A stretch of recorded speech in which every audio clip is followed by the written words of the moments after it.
Salut à tous, aujourd'hui je voulais faire un petit topo sympa vu que c'est l'été sur la dénomination des câbles et plus précisément tout ce qui concerne la section, le diamètre, l'AWG qu'on appelle gauge en anglais. C'est pas facile de se dépatouiller là-dedans et même certains vendeurs ne s'en sortent pas visiblement. On va voir ça ensemble.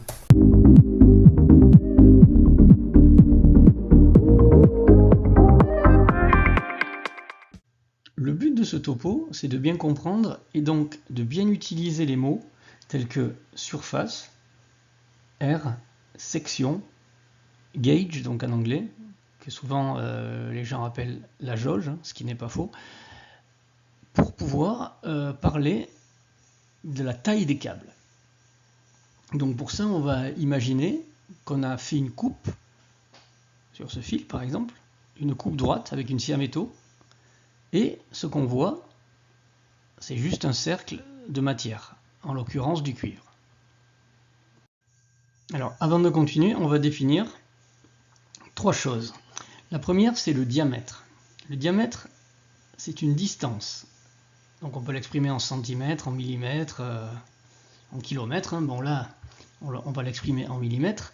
C'est la distance entre le point A et le point B. C'est la plus facile à mesurer avec un pied à coulisse par exemple. On verra ça plus tard.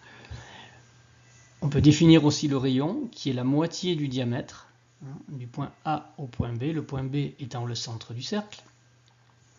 Et la surface. Alors la surface, c'est la totalité de la matière que l'on peut voir sur cette coupe, sur ce plan. Donc surface, section ou R, se mesure en millimètres carrés et en fait l'image on peut dire que c'est le nombre de millimètres carrés qu'on peut faire rentrer dans cette surface. Donc surface toujours en millimètres carrés. Donc cette fameuse surface, pour la calculer, c'est très simple quand on a le diamètre ou le rayon. On a le choix entre ces deux formules. La surface c'est pi multiplié par le diamètre divisé par 2 au carré, ou pi multiplié par le rayon exposant 2, c'est-à-dire le rayon multiplié par lui-même. Ce qui nous donne, pour un fil d'un diamètre de 4 mm², on peut aisément déduire sa surface en appliquant l'une ou l'autre des deux formules. Donc là, j'ai utilisé le diamètre, j'ai mis ici, on trouve 12,56 mm². On peut utiliser le rayon, sachant que le rayon c'est le diamètre divisé par 2. Donc si le diamètre égale 4 mm, le rayon égale 2 mm. On le met dans la formule et évidemment on trouve le même résultat. Donc là il n'y a aucune ambiguïté possible. Notez bien que le résultat donc est en millimètres carrés. Donc à ce niveau-là du topo, je voudrais introduire la notion de câble monobrin ou multibrin. Donc sur la droite vous avez un câble monobrin. Il n'est constitué que d'un seul bloc. Donc la formule pour calculer la surface est relativement exacte. Ici, c'est un câble multibrin, c'est-à-dire que le fil est constitué d'une multitude de petits fils. Donc pour calculer la surface, il faut aussi introduire la notion de distance entre les brins. Donc ça complique un peu la chose, mais bon. Il faut le savoir, c'est tout. Après, lorsqu'on arrive à des câbles avec de telles formes, c'est-à-dire là on a un multibrin, donc on voit bien l'espace entre les brins, et chacun des fils a une forme de camembert. Donc pour calculer une telle surface, on va déléguer ça à notre ami Albert, je pense. Et pour couronner le tout, les Américains, ils ont un système à part, qui s'appelle le système de gauge. Nous, en français, on dit la jauge. Donc vous voyez, ils ont un outil assez rudimentaire pour calculer la taille des câbles. Mais, rassurez-vous, il y a une formule qui permet de trouver le diamètre par rapport à la jauge, ou la jauge par rapport au diamètre, ou par rapport à la surface. Donc pour ce faire, je vous ai fait deux fichiers Excel qui sont dispo en téléchargement là, dans la description de la vidéo. Un fichier, c'est un tableau de conversion. Donc ce tableau de conversion permet d'avoir la correspondance de la jauge, donc le AWG, hein, American Wire Gauge, par rapport au diamètre en millimètres, ou la section en millimètres carrés, ou le diamètre extérieur en pouces. Donc c'est assez pratique quand on fait des calculs précis, notamment de perte, de chute de tension.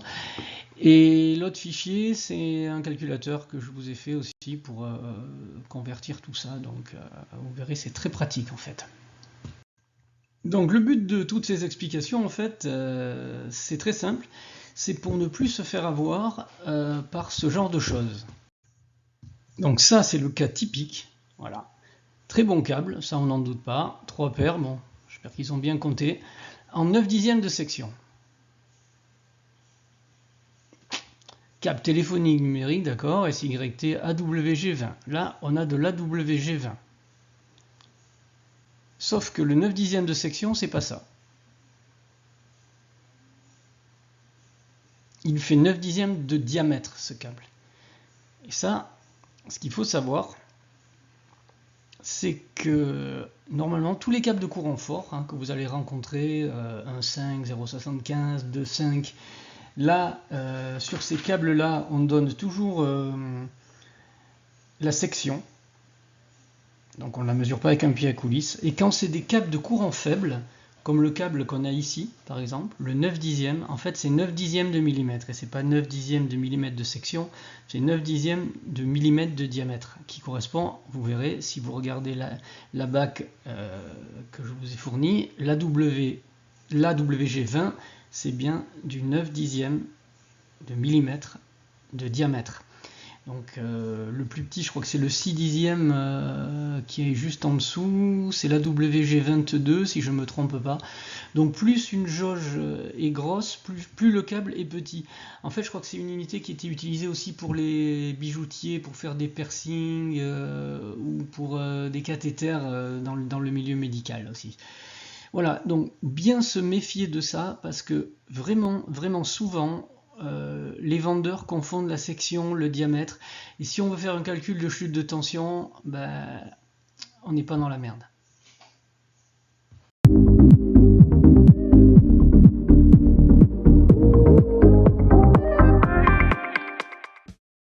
Alors concrètement, comment ça se passe? Ici, je vous ai mis 3 câbles de courant fort différents. Vous avez un 3G6, un 3G2.5 au milieu et un 3G1.5 à droite. Alors pourquoi G?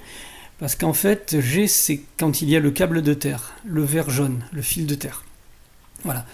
3, c'est parce qu'il y a 3 conducteurs. Hein. Donc 3G6, ce sont supposés être 3 conducteurs dont 1 est la terre et de 6 mm² de section. Quand on est en courant fort, on parle de section. D'ailleurs, si je m'amuse à prendre un pied à coulisse pour mesurer le 3G1.5, je vais trouver à peu près 1,38, 1,39, 1 mm 39 de diamètre. Donc, on va voir ce que ça donne avec mon petit tabac. Donc voilà le petit fichier dont je vous ai parlé tout à l'heure, qui est en téléchargement. Donc dans ce fichier, il y a 3 parties, hein, selon ce que vous voulez convertir. Là, tout à l'heure, on a mesuré du diamètre avec notre pied à coulisse. Donc on va aller dans la partie conversion du diamètre en section. Là, j'ai mis entrée le diamètre du câble. Donc si je me rappelle bien, c'était 1,39 mm. Voilà. Et ça nous donne bien un résultat de 1,52 mm². Donc on est bien passé du diamètre à la section. Donc quand on est en courant fort, un câble de section 1,52 mm² a un diamètre de 1,39 mm.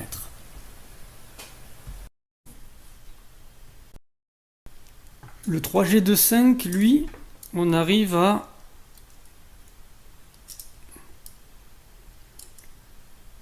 1,76. Donc on revient là-bas, qu'on est toujours dans la même section, hein, conversion du diamètre en section. On avait 1,76 mm. Ok, donc une section de 2,43. Oui, avec la tolérance de la mesure, on est bien sur du câble 2,5. Et celui-ci, c'est un multibrin, donc là, c'est impossible à mesurer sans l'écraser, donc c'est pas la peine de faire la mesure.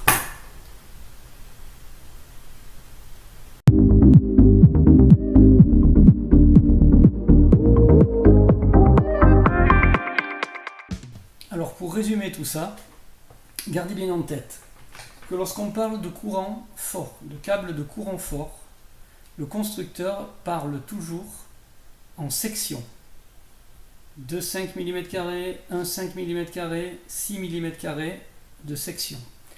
Lorsqu'on est en courant faible, c'est une autre limonade. Là, je vous ai mis un câble d'alarme, 3 paires, 6 dixièmes.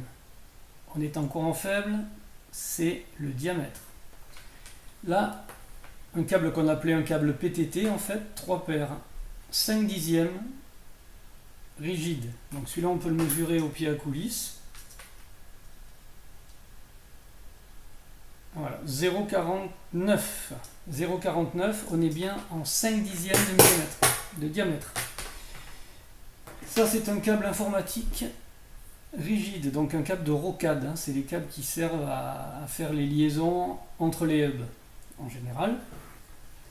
Câble informatique, le même mais souple. Voilà, donc rappelez-vous bien, lorsqu'on est en courant fort, c'est la section, lorsqu'on est en courant faible, c'est le diamètre. Tout ça pour ne pas se tromper quand on veut calculer des pertes en ligne et bien savoir que la formule R égale ρL sur S.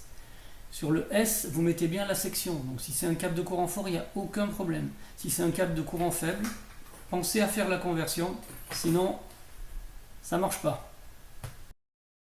Voilà, j'espère que ce petit topo vous a plu. Si vous avez appris quelque chose, tant mieux. En attendant, vous pouvez toujours laisser des commentaires, hein, c'est toujours bon d'échanger. Et n'oubliez pas de liker, de mettre des petits pouces, de vous abonner. On se revoit bientôt. Salut!